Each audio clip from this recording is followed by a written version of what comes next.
నాకు నైట్ లో డ్రైవింగ్ చేసేది చాలా ఇష్టం మావా. ఏమి చీకట్లో కలిసిపోతావని? దానికి కాదు, రోడ్డు ఖాళీగా ఉంటుంది కాబట్టి. అట్టంతా చెప్పాక మచ్చా, ఈ మధ్య ఎక్కువ యాక్సిడెంట్లు నైట్ లోనే జరుగుతున్నాయంట.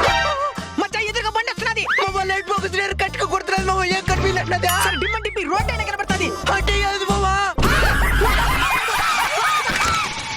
ఓ మై గాడ్, కారుకి గీత పడింగ్. గీత పడింగా? యు బ్లడీ బైకర్స్, కళ్ళు నెత్తిన పెట్టుకొని తోలింగ్. అయ్యా కళ్ళు నెత్తిన పెట్టుకొని తోలింగ్ ఓకే, అప్పుడు ఎవరి కళ్ళు వేరే పెట్టుకొని తోలింగ్? ఏంద్ర మనకు కూడా ఇంగ్లీష్ అర్థమైపోతున్నదా? వై నువ్వెందుకే లేదు డిమ్మ డిప్ సిగ్నల్? పెడుతున్నారా? ఇది మంచి సమయం, డబ్బులు లాగేయాలా? Give me 5,000. గుడికాయ నొప్పింగ్. సారీ మామా, please give dim and dip signal in రాత్రి పూట. నో కనబడింగ్, only accident. Sorry bro, I follow all driving rules ఇప్పటి నుంచి. రోడ్డు డ్రైవింగ్ చేస్తున్న మనకి సరిగ్గా కనబడినంత మాత్రాన సరిపోదు, ఎదురుగా వస్తున్న వాళ్ళకి కూడా కనబడాలి. ఈ మధ్య హై వోల్టేజ్ LED బల్బులు కూడా యూజ్ చేస్తున్నారు. దయచేసి డ్రైవింగ్ రూల్స్ ని తప్పకుండా పాటించండి.